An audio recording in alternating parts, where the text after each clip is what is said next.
Hey folks, welcome to True Set Free question and answer show. We're doing live here at Calvary Chapel Tri-Cities. Welcome.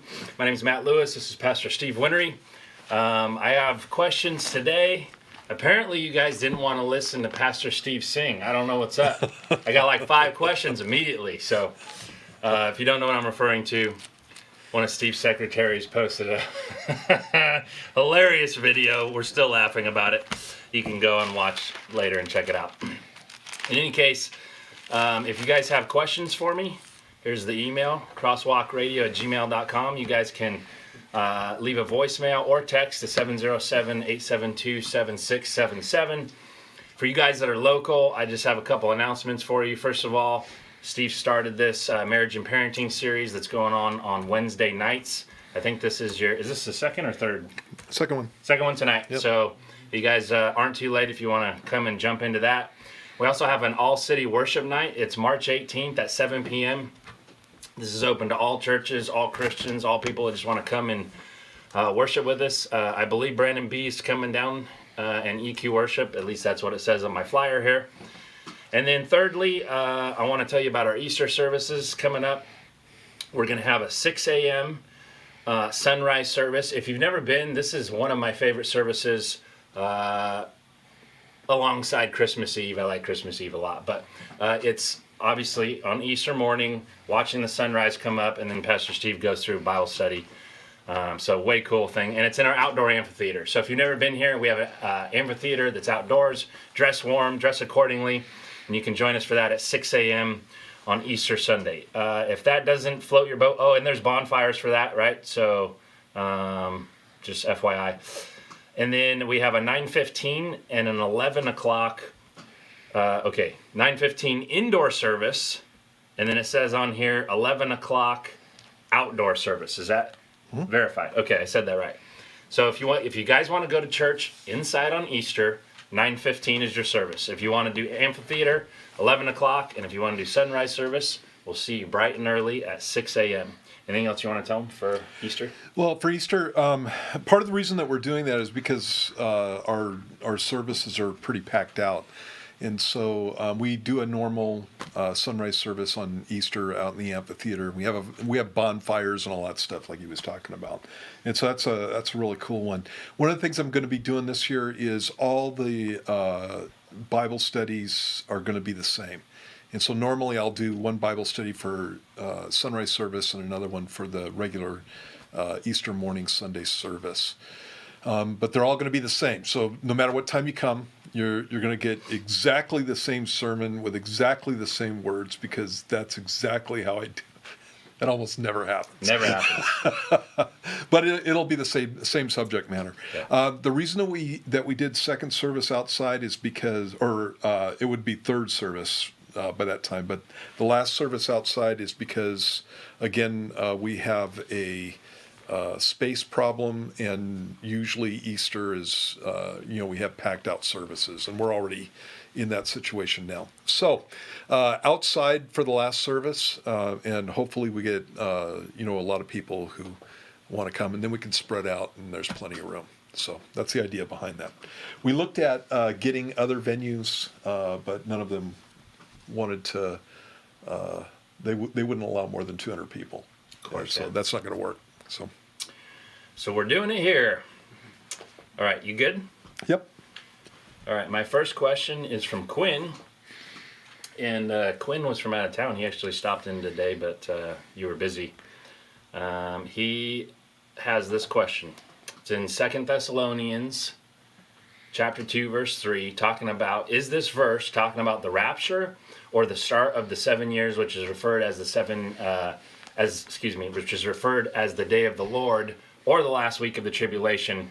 What event is this referring to in the eschatology context of rapture versus second coming versus tribulation? Where are we at in this passage? Well, it's talking about both of them. You could see it from verse 1. It says, "Now, brethren, concerning the coming of our Lord Jesus Christ and our gathering together to him," that's the rapture. Right. "We ask you not to be soon shaken in mind or troubled either by spirit or by word or by letter, as if from us, as though the day of Christ had come."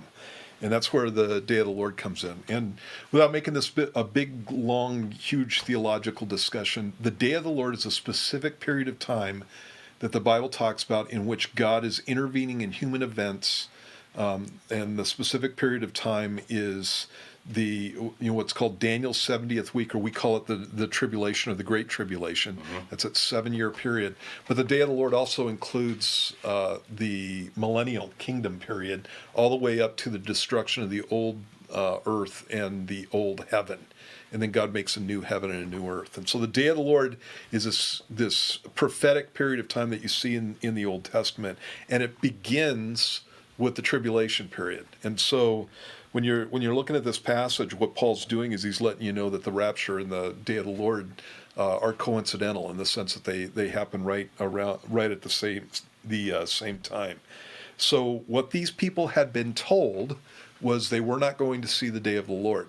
And you could tell that because they're worried, because they think they're in the day of the Lord. And Paul lets them know, no, you're not, and here's why. None of these things are happening. And so if you were in the day of the Lord, they would have been happening. And that's the point of 2 Thessalonians 2. And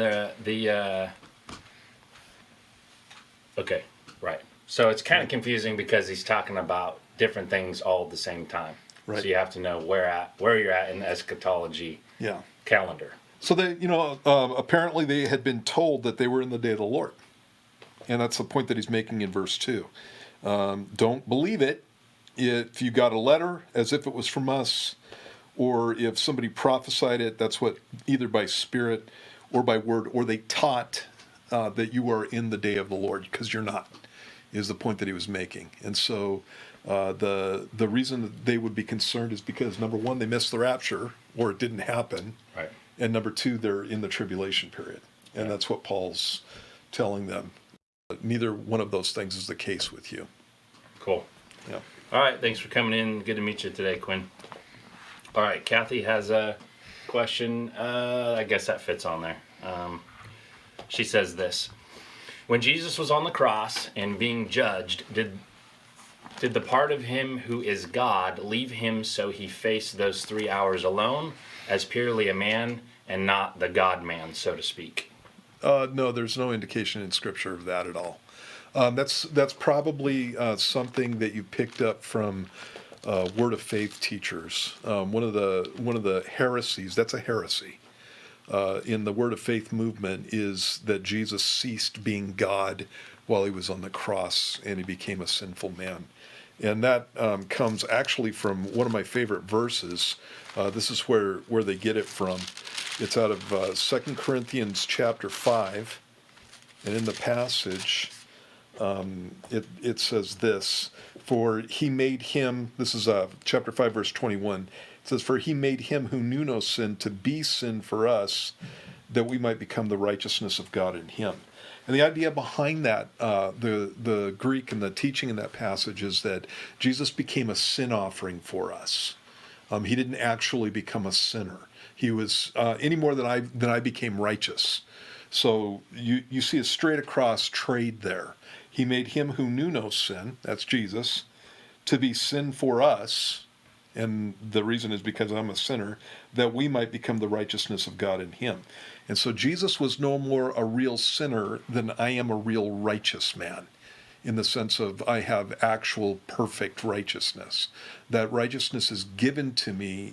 I'm treated as if I'm righteous because of what Christ did for me. I'm still a sinner. Jesus was never a sinner, and he never ceased being righteous. And one of the problems with that whole concept is the fact that Jesus is a sin offering in the passage, and actually it's a fulfillment of the type out of the Old Testament. The sin offering was never sinful. The sin offering was always holy, and so you can't get that in the passage there. And so no, Jesus did not stop being God when he was on the cross. He didn't just become a man at that point. There's no indication of that anywhere in Scripture, and everything in Scripture militates against that. So aside from like the weird things that the cults do, like you just described, when Jesus is on the cross and he says, "Father, Father, why have you forsaken me?" There seems, what did I say, Father? Yeah. My God, my God. When he's saying that, and there's obviously, is the Trinity disconnected? Is like, when people point to that, they try and figure out how, Jesus is separated from the Father. Why is he saying that? Why is he forsaking him? How does that work in this context? Right. First thing we all need to understand is we have no idea Right. what's going on there, because we're not given any kind of clear teaching on that issue. What do you think? What I think is that it is, it's a real separation in the sense that his fellowship from the Father was curtailed at that point. One of the things that Jesus is going through on the cross is the sin bearing, and one of the aspects of actually one of the consequences specifically of our sin is separation from the Father. And so God said to Adam and Eve, in the day that you eat from that fruit, dying you will die. And so he was talking about the fact that they were going to be subject to death immediately. In other words, corruption was going to come in and they were going to begin dying. And then finally they would die. And that would be death physically. And that's a separation of your spirit from your body, is what the Bible says. It's not a ceasing to exist. It's a separation of your spirit from your body. And then the second death, that the Bible talks about two deaths. Death physically, and then a spiritual death. And the spiritual death is a separation from God. And so physical death, separation from my body. Spiritual death is separation from God forever. And what Jesus, it looks like, is experiencing is a separation from fellowship with the Father at that point. And so something that he'd never experienced. And so it's also a reference to Psalm 22. It's the first words out of Psalm Right. 22. And so when I think of what's going on the cross, the only clear passage that we have that deals with that is in Psalm 22, where it goes through and it gives a picture of crucifixion from the point of view of somebody who's being crucified. And by the way, 500 years before crucifixion was ever used. Yeah, cool prophecy. Yeah, it's a cool prophecy. So I think that what's happening is that's the point where the sin bearing's taken place, and I think that there is some real separation between Jesus and the Father at that point. Otherwise, he wouldn't be saying the words. Yeah. He's not just playing games there. And so I believe that what he went through was actual and real, and everything that he was saying on the cross has a meaning there. But again, that's my opinion. Yeah. And the Bible doesn't go through and specifically spell that out. Right. Yeah. If you look at, though, like going to the prophecies of curses everyone who hangs on a tree, the sin offering, the separation, I mean, it looks like spiritually there's something obviously going on there that he's never had as far as the triune Godhead before. Yeah, and I think that's even indicated in the Garden of Gethsemane. When Jesus is in the Garden of Gethsemane, the Bible says he's sweating great drops of blood because he's so overcome by trepidation. I don't want to say fear, but by the idea that I don't want to go through this. Yeah. And I don't think that Jesus was afraid of death. I don't think he was afraid of torture. I think he was afraid of separation from the Father. Yeah. And it's one of those things that you see him specifically speaking about in his high priestly prayer in John chapter 17, talking about being rejoined with the Father with the glory that he had from the foundation of the world. And he's talking about that fellowship with God, complete and total. So, All right. Yeah. Thanks, Kathy, for posting. Appreciate it. a good question. Okay, my next question is about aliens. Aliens. Let's get weird. Okay. All right. Many people claim to have been abducted by aliens. What are aliens? Are they demons? Question mark. The major UFO investigators from the 60s and the 70s, I used to be into this. The major UFO investigators came up with the fact that they believed that UFO encounters were demonic. Mm-hmm. They saw no difference between demonic encounters in the Middle Ages and UFO encounters, where somebody's been abducted, and so that's from non-believers. These guys made these kind of statements. I think that Satan is a master deceiver. I think that he does anything that he can to manipulate people, and I think he uses whatever to get people to be in a position where they're despondent and they're fearful and they're separated from God. And so back in the Middle Ages, it could be trolls and elves and demons and that kind of thing. And when you start getting to the modern ages, it becomes aliens. Mr. Spock looks like an elf, of all things. And so, again, when you look at what Satan does, and I like Mr. Spock, but don't get me wrong there. But when you look at what Satan does, I think that he uses the issues that are prevalent at the time, the thought process that people have. When you look at UFOs, they change over time, and so UFOs in the 50s were flying saucers, and as you move on into modern times, now they're amorphous, ships that literally change shape. They're not necessarily flying saucers anymore. And why do you think that is? I think that demons keep up with the times. When you're talking about the late 1800s and the early 1900s, they were balloons, and so over time, UFOs have changed shape. And, I think Satan just keeps up with the times. So there's, I remember, I don't want to butcher the context here, but guys like Walter Martin, Chuck Missler did a little bit of stuff like this, but tying in end time stuff in the book of Revelation with the world blaming it on aliens, or opening the demonic realm by explaining it through extraterrestrial type of things. These guys talked a lot about that.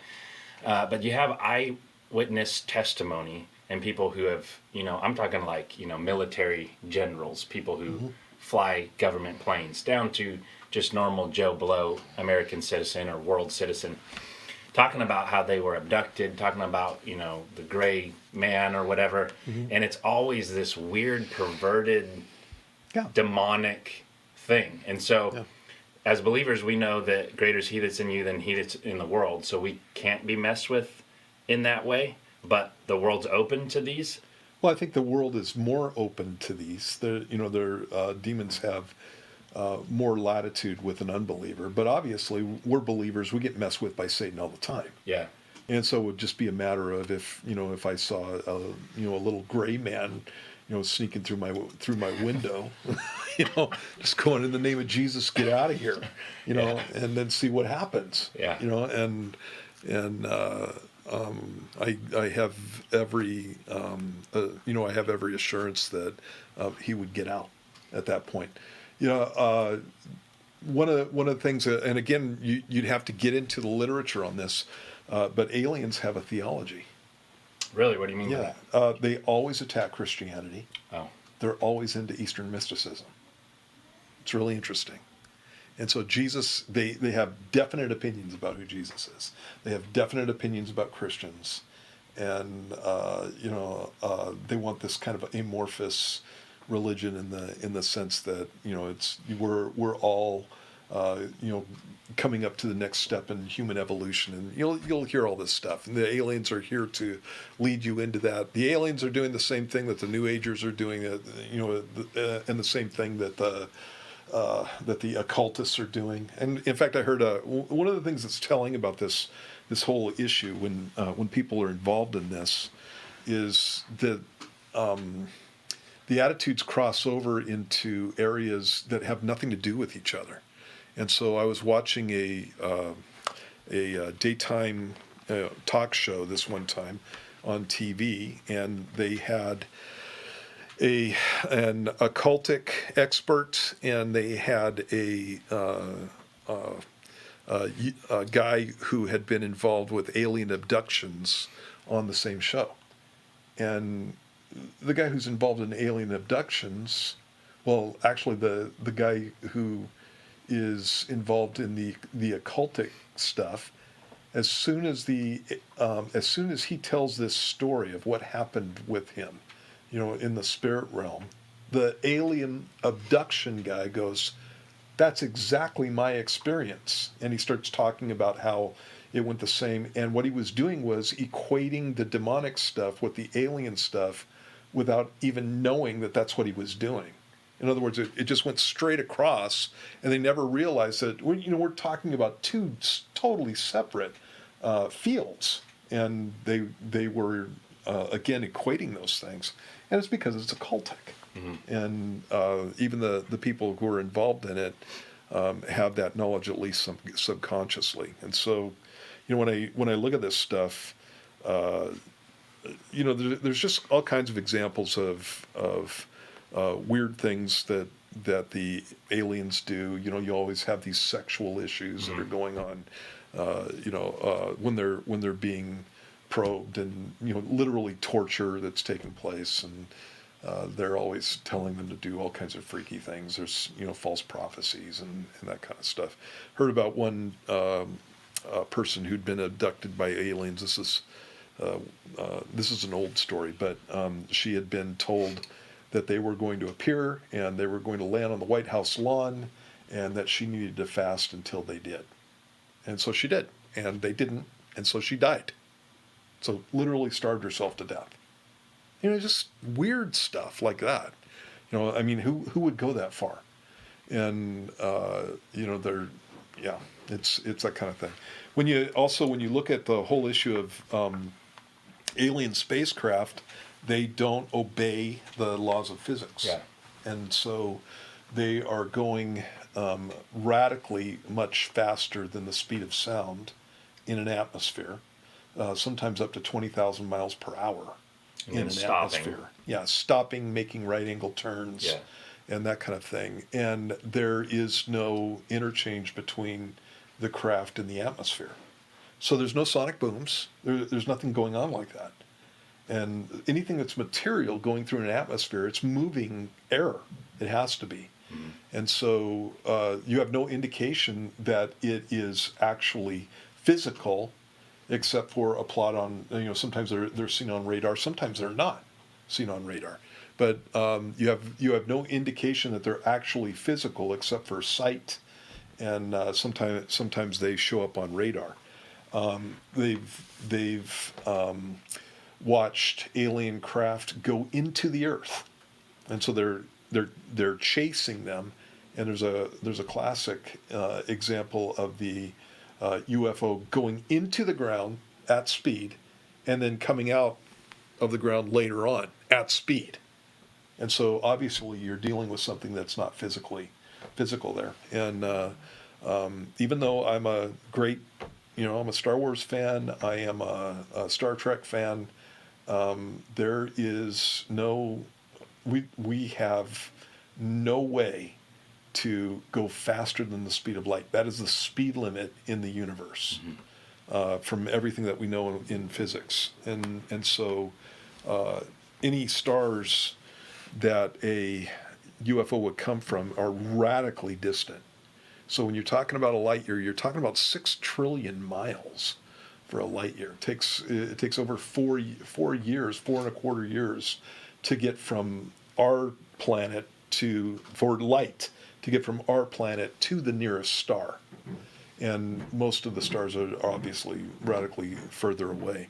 And so one of the weird things about the whole UFO phenomena is that you have all these different kinds of ships. And I already mentioned that a little bit ago.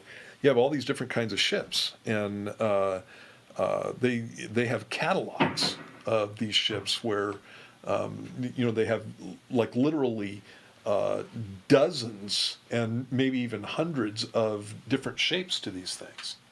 And so then you got to start asking yourself, what's going on with that?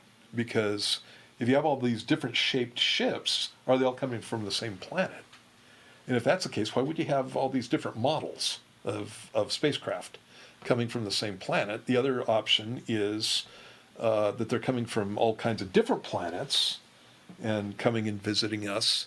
And what's so interesting about the earth at that point? Why is everybody coming to see us? And when they come, a lot of times what people who are into ufology or state about them coming is that they're coming in secret. Well, no, they're not. We see them all the time. And so they're not coming in secret, they're coming to be seen. Because I could do better at hiding myself if I was a UFO guy than these guys are. And so they're obviously not coming in secret. And if they're not coming in secret, then why aren't they openly showing themselves in the sense of landing on the White House lawn? What we have is alien craft that are coming into our atmosphere, running around in front of F-16s for a while, or F-14s, depending on if it's Navy or not. Running around in front of these aircraft for a while, and then shooting off into space or disappearing or whatever. And there's no purpose for that. Yeah. Or they're coming in, slaughtering a cow and then leaving. And it's like, what's the point of that? Or they come in and they abduct some person and say that they pick the people who are least likely to be believed in many instances, and make them their ambassador to the earth, right? Instead of landing in New York and walking into the UN like they did in the 1950s movies. Even the guys in the 1950s movies did it better than these guys. And so there's I picture something. that farmer on Men in Black that gets as he's farming hit and takes his skin. He's just this weird dude walking around. Yeah. Like, no one believes that dude. Yeah. Redneck dude. Yeah, exactly. And so, there's all kinds of problems with this, and it's really interesting that it's getting more prevalent as we get closer to the end. So some of these. So that was my next question: is when we have all these movies, from comic movies to Independence Day to Arrival, all these alien movies. Is that something that the enemy's going to use, like when the Book of Revelation, you have demons coming out and the spiritual realm being revealed or whatever? That he's going to use it as an excuse to explain that away? Or does Jesus make it clear that what's going on is God coming back and the spiritual realm is open? Well, one of the things that you're seeing nowadays is because of the whole issue, I believe specifically, of the speed of light, is you have, again, the UFO guys have a science, they have a theology, they have a philosophy. And it used to be that when they were describing themselves, they were saying that they were from a certain star or a certain planet, orbiting another in another solar system, in another galaxy or whatever. You have all these different stories. And I know I'm painting with a broad brush. That used to be what they said, and nowadays what they're saying is that they're extra-dimensional beings, and so they're not even from our universe at all. And so what they're doing is they're crossing over from another dimension and coming in, which is actually much closer to the truth, isn't it? Yeah. And so you again, you've got that kind of stuff. And so as time goes on, it's like what's happening is they're revealing themselves more and more. And it seems that as we get more and more technologically minded, and we get more and more. We know our stuff. The more that we know our stuff, the more that they start changing the story. Is what's interesting to me. And so now it's a situation with extra-dimensional beings coming in, and they always have a plan for humanity and that kind of thing. The people that are really into this, one of the things that they've always stated is that the aliens are going to save the human race. They're going to come in and they're going to lead us into a new age of enlightenment and that kind of thing. And that continues to be the situation whenever there's any kind of communication. And I'm not saying that every supposed communication is actually with a demon. You obviously have hoaxsters out there and frauds and that kind of crop stuff. Guys that go out and You've stuff in the field. You've obviously got those kind of guys, but when it's something that's unexplainable and it actually looks like it's a spiritual issue, they have things to say. One of the things that New Agers are teaching is that the aliens are about to come and bring us into a new age, and that one of the things that they're going to do, I mean, these are literally in New Ager books. One of the things the aliens are going to do is beam out all the Christians. Take anybody who is resistant to the idea that we have God within us in the sense of we have the God spirit within us, and we can become gods ourselves. Anybody who's resistant to that idea is going to be taken out and beamed into a spaceship and specifically retrained.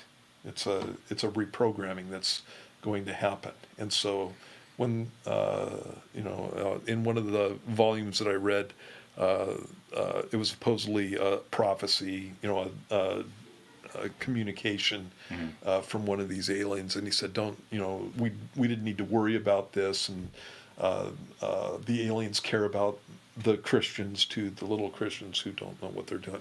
They care about them too, and they're just going to retrain them, and then they'll be coming back.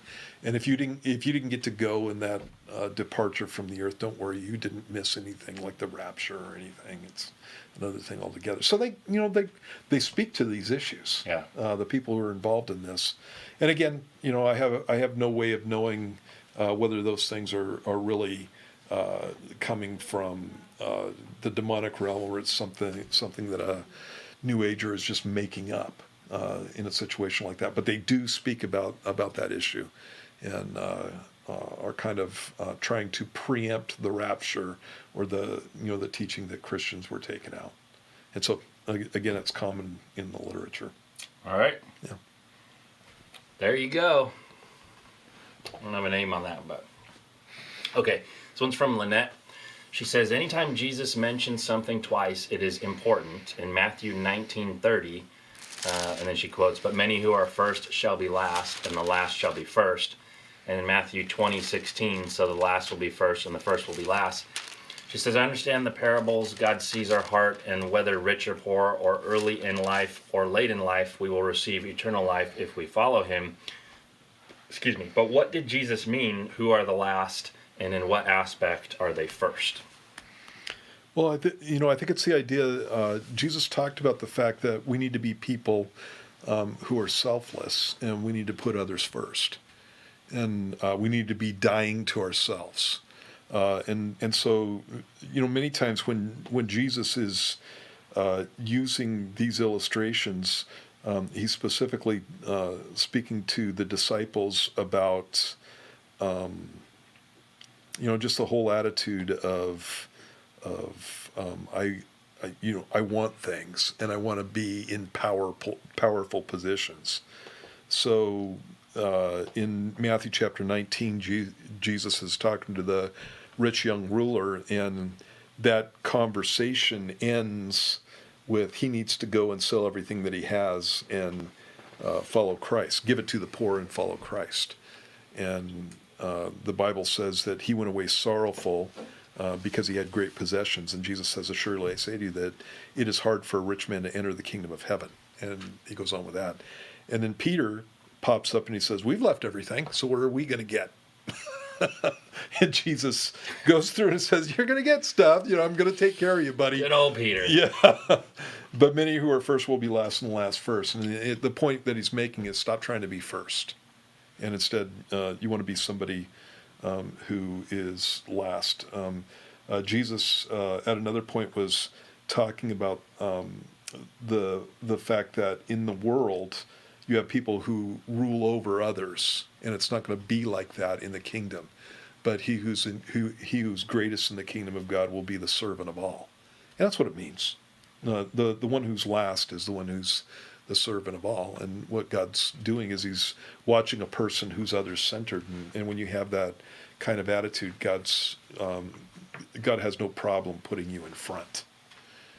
It's when you want to be in front so bad that many times they become last. You see this in other contexts too. Jesus, when he went to a wedding one time, he watched how people were trying to get the best places around the table. And he talked about the fact that when you go into a wedding feast, don't pick the highest spot. lest the host come up to you and say, "Hey, this is reserved for somebody else." You move down to the lowest spot, and you're embarrassed. Pick the lowest spot, and then you won't be embarrassed when the host comes over and says, "Hey, I've got a better place for you." And again, last will be first, first will be last. Yeah. And it's just a principle of putting yourself under others. Same concept too when the two brother whatever disciple mom goes to Jesus and goes, "Hey, can I sit at your right hand?" All the other disciples are like, "Man, Right. why didn't you think of that first?" Yeah. Why didn't we get our mom to do that? Yeah.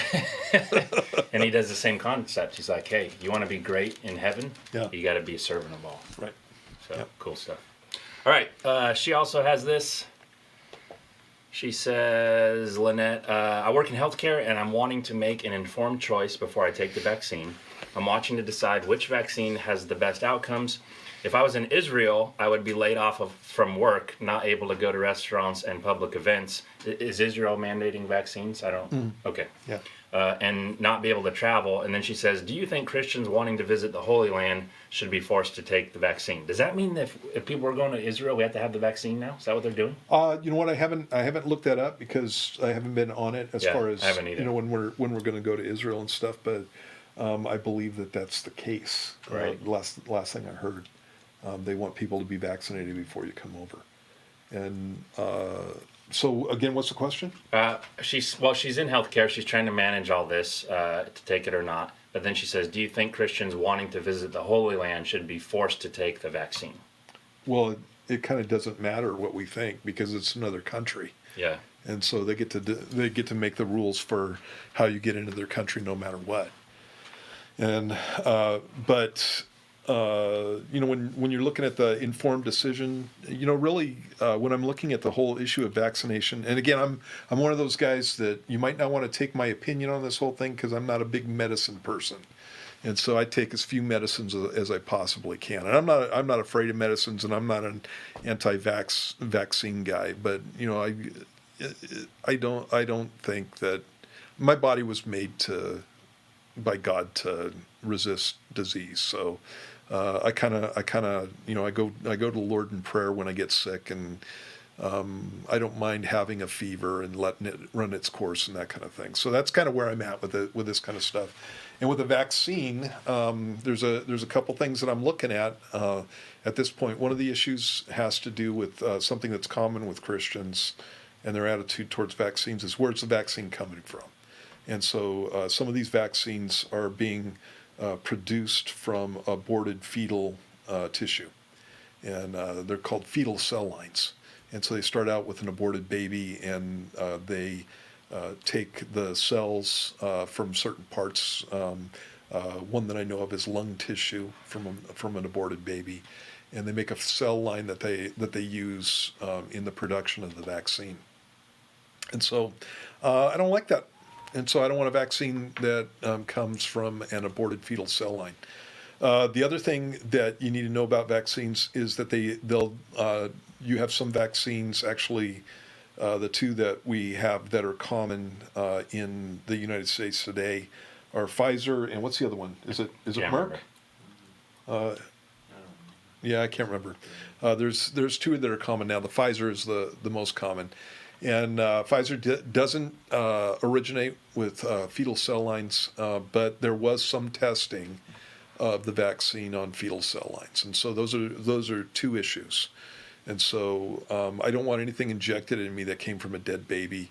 I wish that they wouldn't, test stuff on fetal cell lines. I wish that they just have more of an attitude of ethical treatment of that whole thing. But I see those as two different issues. And so with the Pfizer, I'm not opposed to it from the position of the fetal cell line thing because it's not produced from it. The other thing that you have with it is it's an RNA vaccine. Yeah. And so what they're doing is they're causing your cells to produce a protein that your body reacts against. And this is a new we haven't done this one before, right? Well, they've used it in cancer research. In cancer therapies, and so it's been around for a bit.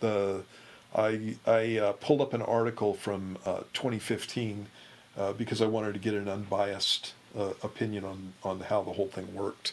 At the time, 2015 was long before 2020, so they didn't know anything about COVID, and so I used that, and I think it's a promising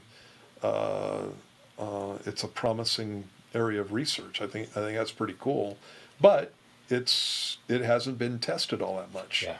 And when you're talking about somebody who's got cancer and it's going to kill them, it's a different issue than somebody who's got COVID and it's probably not going to kill them. Yeah.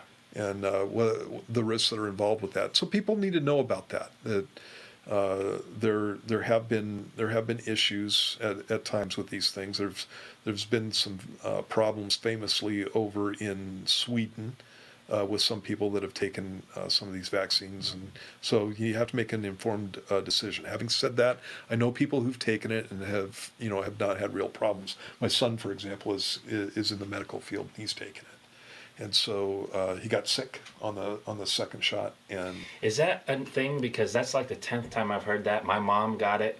Mm-hmm. She got sick. Like all the COVID symptoms. Yeah. Sick. Yeah. And I'm like, is this part of the vaccine? Do they expect people to get it? Because why from an RNA COVID vaccine are they getting COVID symptoms and getting sick? It doesn't make it, I don't understand it. Well, it's probably the protein that's being produced. And so it's having the same effect as a COVID virus. Okay. And so then your body's reacting against that. And so the reaction will be fevers and that kind of thing. So why would I get the vaccine if I'm going to have COVID? And my body's going to adapt. Well, I don't know that you're really having COVID. It's a idea that your body you're having a slight case of it, and this is something that happens. So it's manageable, it's slight, and that's why the vaccine's better than just getting COVID and having my body build up antibodies. It doesn't overwhelm your body, and so it's a smaller dose of the virus. For example, it's called attenuated. So it's not as radical. And that's what normal vaccines are. A normal vaccine, what you do is you take the virus itself and you weaken it in some way, or or you kill it, and then you put it into the body, and the body reacts against it. But it has like the antibodies, like the programming to fight it, right? Even though the virus is dead or dissolved, right? Where this is like our RNA, it's like. Technically, isn't it messing with our DNA? It's like changing the structure. No, DNA and RNA are two different things. So RNA? Yeah, so this is RNA. That's genetics. Yeah, it is genetics. RNA is DNA is on the inside of your inside your cell nuclei. Okay. And so when you're talking about DNA, that's the stuff that actually makes you. Right. RNA is used to make proteins. The cell uses to make proteins that the body needs and that kind of stuff. RNA, it's called messenger RNA, and it goes into mitochondria, which are like little factories, and they pump out these different proteins and stuff. And so that's what that's what they did to Jason Bourne. That's how he got strong and fast. I know about this, Steve. It's also where all the zombies come from. Is this little there you go. Shot where World War Z. Yeah, this is kind of the same thing with warp speed. That's all in a movie, dude. Yeah, dude.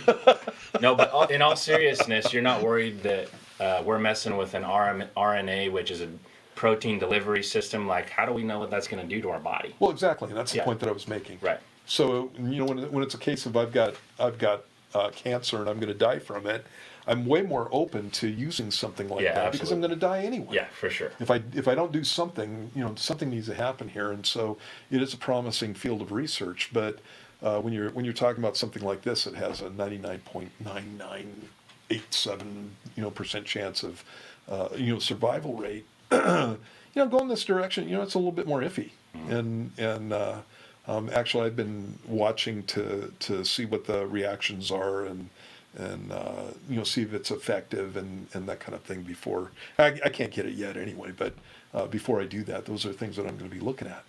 And so if again, with medicine, if it was a choice with me, if I had a choice between an mRNA vaccine, and they do have DNA vaccines, but the majority of them are mRNA right now, or a regular vaccine that uses an attenuated or a weakened virus. I would pick the weakened virus one if I was going to get vaccinated. And so we just have a track record with that type of vaccination. And so, again, but yeah. In either case, I'm a Christian. I trust God. Yeah. So, God can protect me. It is interesting, though, aside from all the science and, what effect it has on, that stuff, the fact that we are mandating a vaccine to buy, sell, travel, all this stuff for something. I mean, we're not talking about a plague here. And Yeah. we're mandating people to do this, which is also a tie-in. Right. There's There's a difference between this and you guys aren't familiar with this because you didn't grow up in the time that I grew up. Polio vaccine was mandated. Right. It's like everybody got a polio vaccine because the results of polio were so catastrophic in people's lives, and so there were vaccinations that I went through. My first one was in first grade. And so everybody in school lined up, and the school nurse and the people from the health department came out, and all the kids got vaccinated. Yeah. And there wasn't an option with that. It's not an option that anybody paid attention to. Probably Jehovah's Witnesses and those groups of people would opt out and that kind of thing. But it was mandatory. And so what they're doing is they're taking. Some of the same ways that they've treated diseases in the past that were deadly and maiming, and they're doing the same thing with COVID. And again, the difference between the two is that COVID doesn't have COVID is not polio. Yeah. Yeah, and so that's the difference. It's an over the top reaction as far as I'm concerned. Yeah. Yeah. Did they shut down businesses and all this They did stuff in polio? Nope, they did not. So it's even more extreme for Yeah. less virus. Yeah. Yep. Interesting. Yep. Okay, my next question says this from Susie. Some say you can't legislate morality, but seems to me God will judge a country who legislates sin. Is there a limit or a place our government should go in this area? ? I have used that phrase before, that you can't legislate morality, but this is what I mean by it. I can't change a person's heart with rules, and so that's what I mean by it. Governments are supposed to legislate morality. The whole idea that murder is illegal is legislating morality. Yeah. The whole idea that stealing from somebody is illegal is legislating morality. And so what government's purpose is to restrain mankind because we're sinful. And if a government won't do that, then you get awful results. And so that's the issue with that. God does do that. And so when you go through the book of Jeremiah, God got rid of the nation of Israel because they would not restrain immorality. And they openly condoned it and even openly practiced it. And so God has lists in the book of Jeremiah of things that these people have done. The major one is killing babies. That was the one that God was really torqued off about. So killing babies, burning them in the fire, that kind of thing. You see God constantly referring to that, and that it's something that's an abomination to him, among other things. Manipulating people and just oppressing the poor, that kind of stuff. But yeah. So when I was going through this whole thing, and I didn't get taught in school about where our country came from and the principles it was founded on and stuff. And so I went and learned this on my own in my 20s. Wait, you didn't? No. At all? I mean, not to the extent of what I should know. Yeah. The roots of where we came from. I mean, they would do taxation without representation. Uh-huh. Okay, great. So we got in a fight because they were mad about the money. But you go through there, That's one of 22 or whatever how many grievances there are. Right. And all you got to do is read the declaration. yeah, and they did not do that because it has Yeah. God in it and all that stuff. I didn't know any of that stuff. Wow. So in my 20s, I'm learning this, and out of the gate, I'm like, okay, I'm a libertarian, right? Leave me alone. Let everybody just do the book of Judges what's right in their own eyes. But that only works when you have a moral people, Right. which is why the founding fathers said this is a constitutional republic if you can keep it based off of the morality of the people. Right. Because as soon as you do that, it's like, okay, well, what do you do about prostitution? Right. Oh, well, you can't that's a sinful act. It goes all places of society. And so you have to make a law somewhere that says this is a line in the sand. Well, where is that? Right. And when you're talking about unbelievers, they don't have a biblical morality. So that line, number one, could be is tweaked and everywhere. Right. Or it grows so far that now we're legislating things that are overbearing and controlling people's lives and tyrannical because they're trying to do good things, but they don't stop. Right. And so now we're so far along the line that Well, it depends on which way you're going with that stuff, because they're not doing that with prostitution and sexual sin. Exactly. Yeah. Because they're So in the sexual sin, it's a free for all, Yep. and we're approaching allowing children to be sexually, abused. right. In this kind of stuff, and doing it legally, where in other issues that become important to certain groups like climate change and that kind of stuff, it just gets ridiculous. Yeah, and that's why you had to have a morality, because the people that are trying to push laws now, it's like anti-First Amendment, anti-Second Amendment, under the guise of safety and protection and stuff that God set up biblical government to protect us, but it has to go along with the morality or it's tweaked and messed up. Yeah. 51% of people who are immoral will make your nation an immoral nation. If it's a democracy, that's always the problem with democracies. Yep. Yep. It's mob rule. Yeah. Okay, I'll throw this up as I'm talking.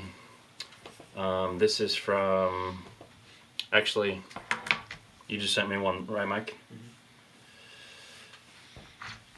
Amanda on YouTube, Pastor Steve asks, how do we recognize what the mark of the beast is? Well, it's going to be connected with worship of the beast, and that's the major way that you recognize it. In Revelation chapter 13, it's specific. This is the place where the mark of the beast is mentioned. Actually, it's Revelation 13, and also in chapter 14. And starting in verse 11, it says, "Then I saw another beast coming up out of the earth, and he had 2 horns like a lamb, spoke like a dragon. He exercises all authority of the first beast in his presence, and causes the earth and those who dwell in it to worship the first beast, whose deadly wound was healed."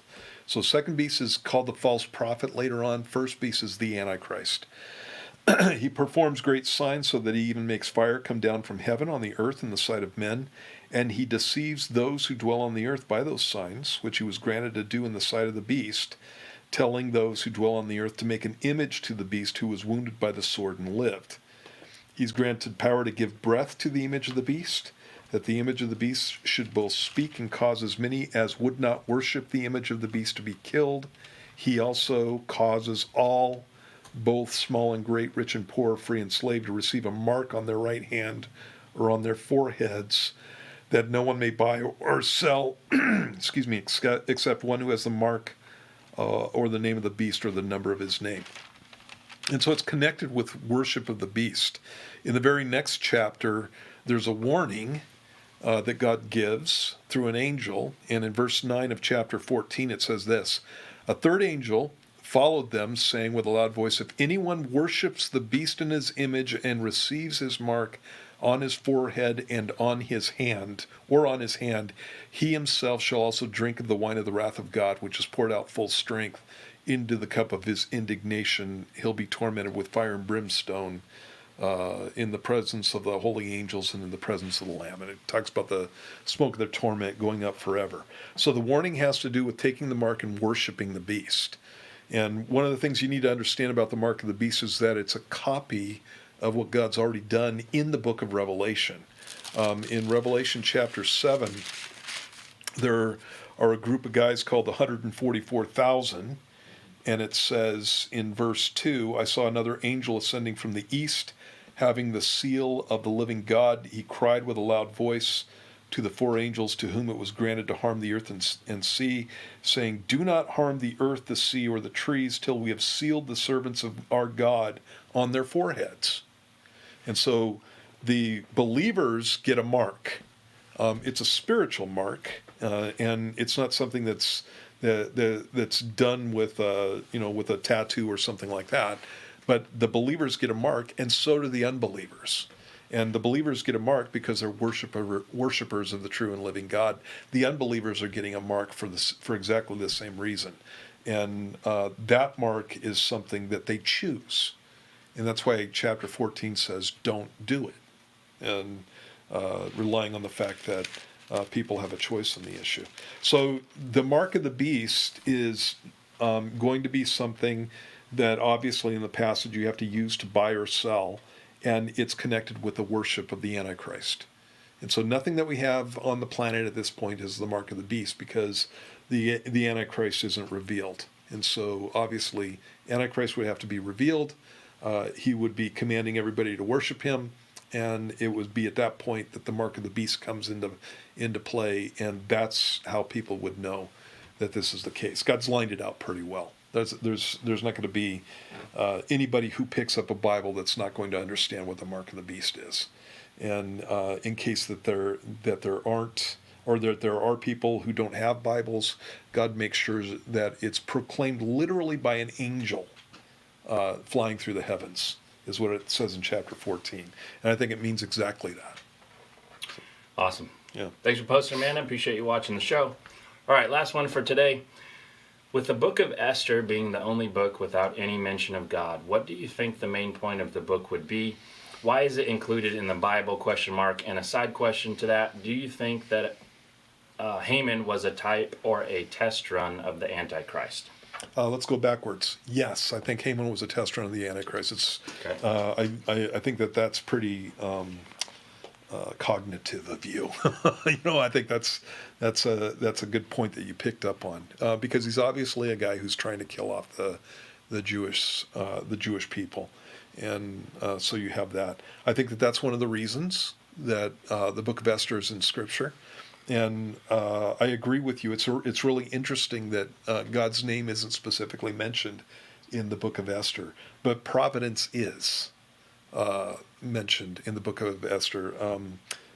Mordecai, when he comes to his niece Esther, he says, "Who knows whether or not you were put in this place for such a time as this?" And he's talking about the fact that God has placed her in the position she's in. And so when you go through certain books in the Bible, they're not necessarily like the rest of the narratives that you have in Scripture, in the sense that they're God focused, in the sense that there's preaching about God and obviously pictures of God's intervening and things like that. One of the famous ones is the book of Ecclesiastes. It has a theme to it, and the theme to the book of Ecclesiastes is everything under the sun. And so what Solomon is doing is going through and showing that life without God, life lived to gain wealth or to gain power or to or live for pleasure, is something that's pointless and even detrimental. That's the point of the book of Ecclesiastes. And it does mention God, and at the end of the book it says that it would be good if you just followed him and did what he said. And that's how he wraps up that book. The book of Esther is about the hand of God in the events of the Jewish people, despite the fact that he's not openly appearing to them. He's got his hand on them. He's working in their life, and he's doing it from behind the scenes, which is usually our experience. We're going along and we're not having visions of angels necessarily, and God's not appearing to us telling us what to do, and we don't have burning bushes that we see in our lives. But nevertheless, we know that God's in control of our lives, and many times after the fact, in a series of circumstances, we look back and we go, "Yeah, God was in that whole thing." Yep. And again, you can see that with the book of Esther. So I think that's the point there. Awesome. All right. Remember, you guys, We're doing marriage and parenting. This is the second session. If you guys want to show up to church, Wednesday night at 6:30. We're also doing an all-city worship night on March 18th at 7 p.m. Anybody that wants to come join us, and we'll worship with you. Brandon B and EQ Worship will be here for that. And then our Easter Sunday services. We have a 6 a.m. Sunday morning sunrise service, and then a 9:15 and 11 o'clock. 9:15 is indoors in the sanctuary. 11 o'clock is outdoor in the amphitheater. So that's all I got. Thanks for tuning in. Appreciate you guys watching the show. We really like doing this. God bless you guys. We'll see you next time.